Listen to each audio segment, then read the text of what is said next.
All right, here in question 7, this video is going to introduce you to absolute value inequalities. Okay, now this is going to be level 1.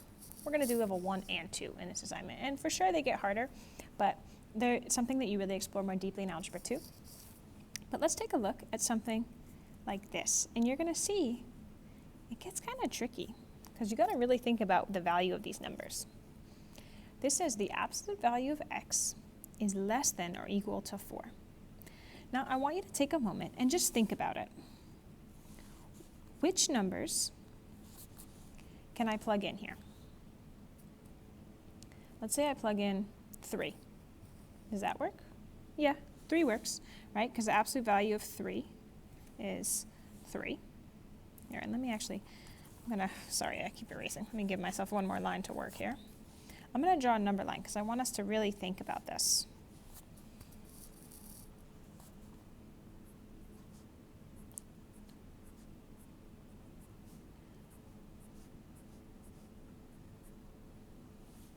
If I plug in 3, that works.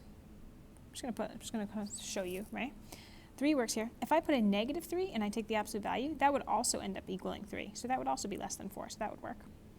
What if I put in negative 5? Because negative 5 is less than 4, right? Negative 5 is all the way over here. But no, negative 5 wouldn't work because if I put in negative 5 here, then the absolute value is 5, and that's not less than or equal to 4, right? What if I put in 0? Would 0 work? Yeah, 0 works. What about negative 4? If I put in negative 4 here, right, here's negative 4. Yeah, that would work because I would get positive 4, which is, right, this is or equal to 4. So you might have noticed the range of numbers that's going to work is in between negative 4 and 4. Okay, here's why. If I want to say the absolute value of x is less than or equal to 4, here's what I know. X can either be less than or equal to 4, right? That's one possibility. But the other constraint is that it has to be greater than or equal to negative 4.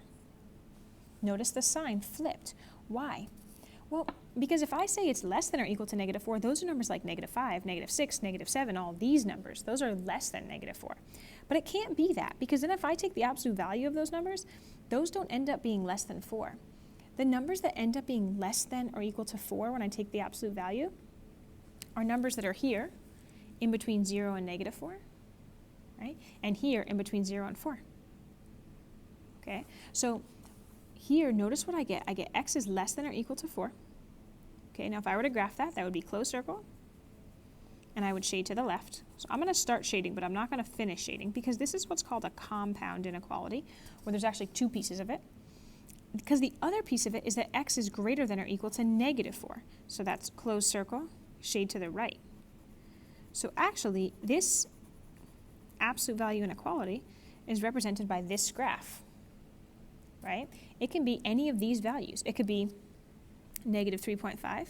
It could be 1.1. It could be 0. But it can't be 5, right? 5 wouldn't work. Neither would negative 7. That wouldn't work either.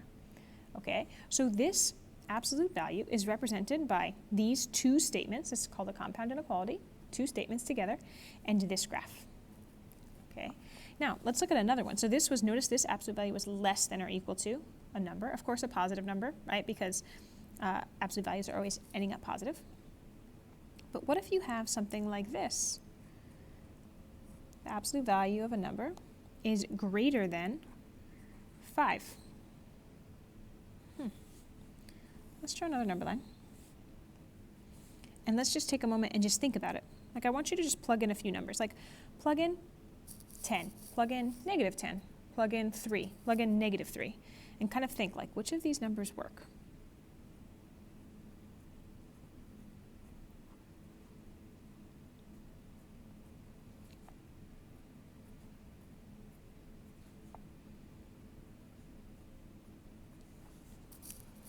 Let's take a look at our graph,